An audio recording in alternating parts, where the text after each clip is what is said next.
हर भारतवासी को मेरे तरफ से सप्रेम नमस्कार। मैं नेपाल के पशुपति धाम से भारतवर्ष के लिए रवाना हुआ और कर्नाटका बेंगलोर में बतौर प्रमुख अतिथि के रूप में उन्होंने निमंत्रणा दिया और हमें बहुत गौरवान्वित महसूस हो रहा है। और मैं हर एक भारतवासी को सादर आमंत्रित करता हूं कि नेपाल एक तपोभूमि है।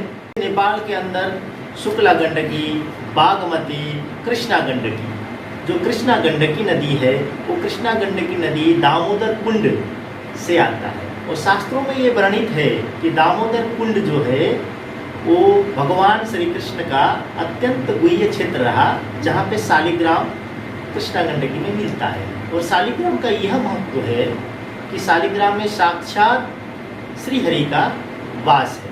पूरे संसार में शालिग्राम केवल नेपाल में ही मिलता है। तो मैं चाहता हूँ शालिग्राम के दर्शन के लिए भारतवासी नेपाल को पधारें।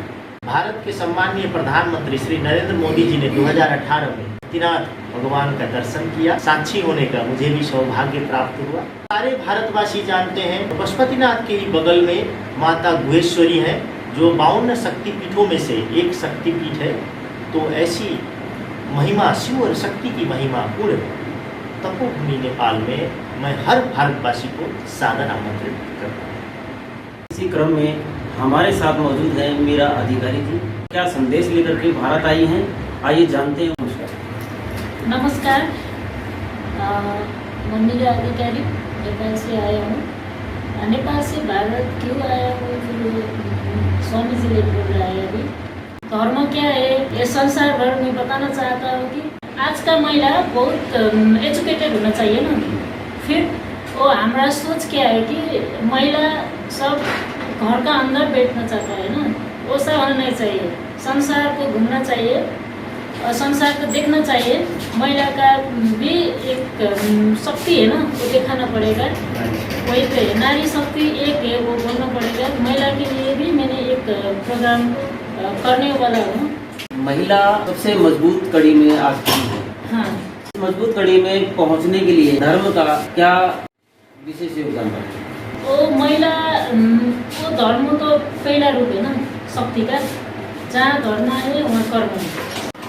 वो धर्म के साथ साथ एजुकेटेड, फिर वो दिखाना पड़ेगा बाहर, है ना। महिला 100 में 80% तो एजुकेटेड है ना।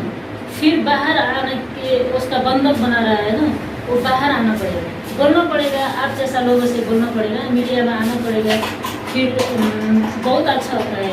अभी महिला का शासन नहीं है ना, अभी भी शासन करना, महिला का भी शासन करना पड़ेगा संसार में। तो धर्म तो सभी एक ही है, इसलिए भारत और नेपाल में हिंदू धर्म के लिए मैं महिला को जोड़ रहा हूँ। बहुत अच्छा संदेश दिया मीरा जी ने कि महिला सशक्तिकरण को लेकर के, महिलाओं की विकास के लिए तो क्या करना चाहिए। इन्होंने बहुत अच्छा संदेश दिया कि सभी महिलाओं को एजुकेटेड होना चाहिए, उनको शिक्षित होना चाहिए, उनको पढ़ा लिखा होना चाहिए और घर से बाहर निकलना चाहिए, क्योंकि अब ये युग बदल चुका है।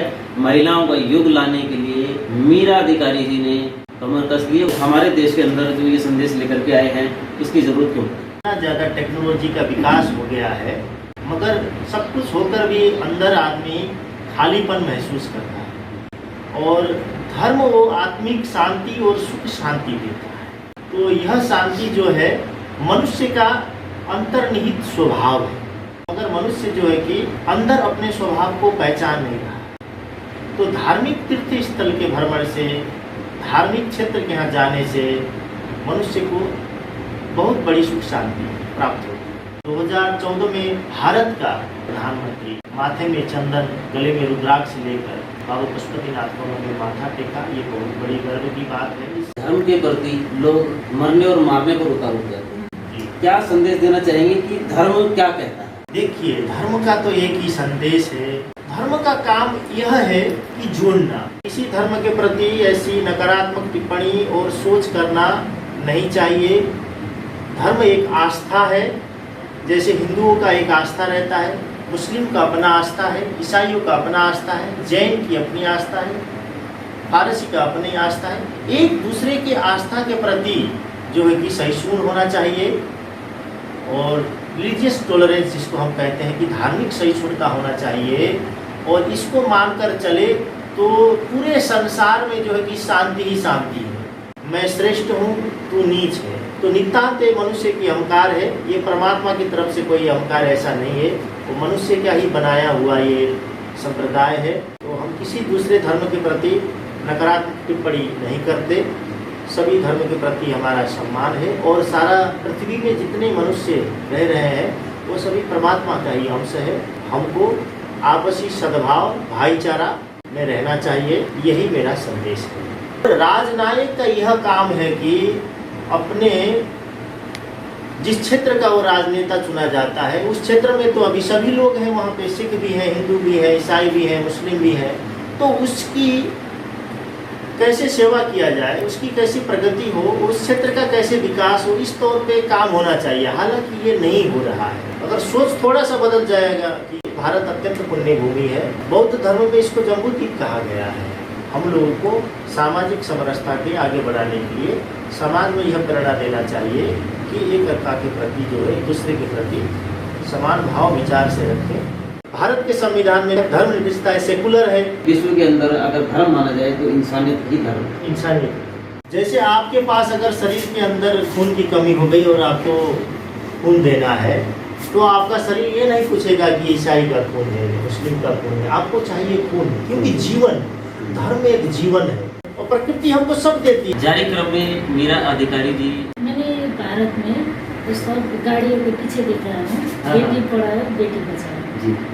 और भारत में अभी भी वही अंधविश्वास है, बहुत ज़्यादा क्या बेटी के लिए बुरा नजर है ना, वो चल रहा है भारत में, नेपाल में भी वही है।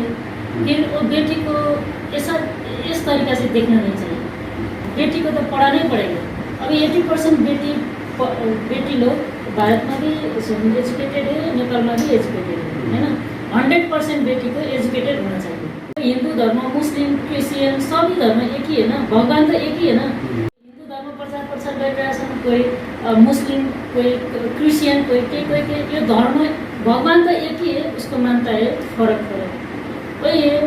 फिर केटी लड़की के बारेमा म के भन्न चाहन्छु भने केटीलाई चाहिँ भित्र जो बेटी है ना उसको चाहिँ भित्र मात्रै राख्ने होइन, उसलाई चाहिँ वर्ल्ड वाइज घुम्न दिनु पर्यो होइन।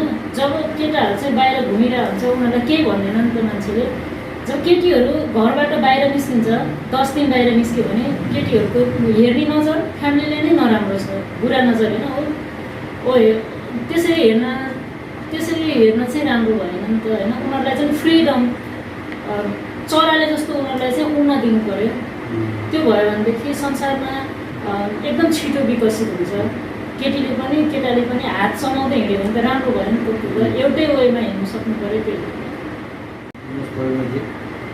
आप सबसे पहले मैं आपको धन्यवाद देना चाहता हूँ कि आप हमारे क्षेत्र में एक ऐसा कार्य कर रहे हैं जिससे आम आदमी की आवाज़ को उठाया जा सके। और रही बात हमारे समाज में अनेक बुराइयाँ फैली हुई हैं जिनको हम एजुकेशन के द्वारा दूर कर सकते हैं। और आप जैसे समाज सेवी जब आगे आएंगे तो समस्याएं होंगी उनको दिखाएंगे, लोगों को समझाएंगे, तो जब भी इनका निदान होगा। नेपाल देशमा सबै भारतवासीलाई म आमन्त्रण गर्दछु।